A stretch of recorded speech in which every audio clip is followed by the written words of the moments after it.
I'm going to sing for you like SM Salim. Alright? Remember his famous song, Apa Nak Jadi? Apa nak jadi? Apa nak jadi? Sampai sekarang tak resign lagi.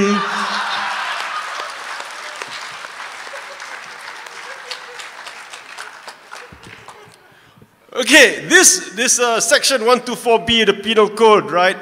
So Amiga says they kind of took the word parliamentary democracy from the Security Services Act 1989 from England, Britain, right? In the late 80s, people were on the streets screaming, Maggie, Maggie, Maggie, out, out, out. Nothing happened to them. But you have a group of kids getting together to Sogo saying, hey, maybe you should resign, dude. And what happens to them? So they just take the words, but they have no idea lah. Right? Just the words is enough. Okay, so talking about words, yeah, our government, they love their special words. Dulu it was to be, when I was a young man, it was national security. We're doing this for national security. And then after that, they got bored with national security. Then, oh, we are fighting sedition. Then they got bored of sedition, and now it's, oh my goodness, we have to fight anything which is detrimental to parliamentary democracy. Okay, so they'll find new things lah. You know, next time, I don't know what they will find. They will find something else, because it seems to be the trend. Now, we looked at the law, we looked at section 124B, and we saw that there is some sort of definition as to what is meant by activities detrimental to parliamentary democracy. It's basically any action which undermines parliamentary democracy with violence or unconstitutional means. Okay, we've already pointed out that this is very vague. But when I was looking through the law, I was trying to find a definition of parliamentary democracy. And of course, it's not there. All right? And it has to be there because I don't know what they're doing, what they're thinking, but it's not about parliamentary democracy. Because at the end of the day, at the most fundamental level, what is parliamentary democracy? We elect who we want to put into power. Right? Right? That's the most basic stuff. Okay?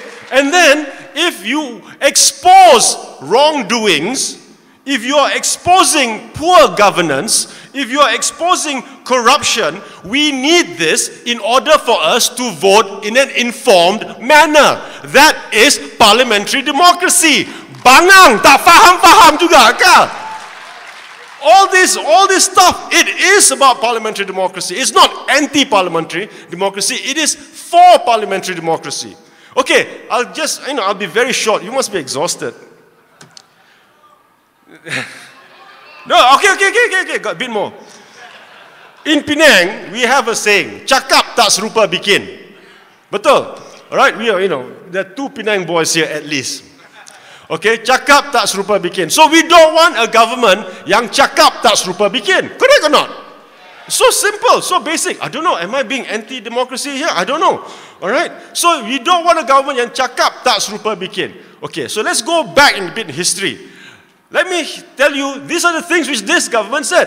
The ISA is only to be used against communists. It will never be used against politicians. Cakap tak serupa bikin. Alright?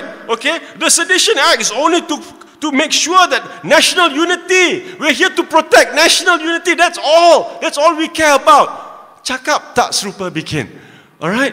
this new section 124 is about terrorists. It's about violent overthrowing of government. It's not to stop democracy.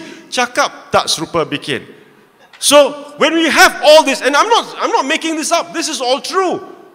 All right? Am I being anti-parliamentary democracy or what? When I point out these things, so basic. This is what's happening to our country now, yeah? Where something so basic, a standard 2-child can understand this, we have to face with this level of stupidity. And they honestly expect us to buy it. All right, now, just one last point. Okay? Now, suddenly, Dr. M is a hero, suddenly. All of a sudden, oh, hero, wah, liao. He even support Bersih. Okay, I mean, okay, just be a perspective. I mean, when he was in power, and now the people who are in power, they always say things like democracy and human rights are dangerous because they are a threat to peace. No. Just like it's been pointed out just now, the lack of democracy and the lack of human rights is the threat to peace. When you take away our democracy, when you take away our human rights, when you give us this bullshit law, which is so stupid, and you expect us to just sit there taking it, how long do you think we're going to sit there without getting angry? How long?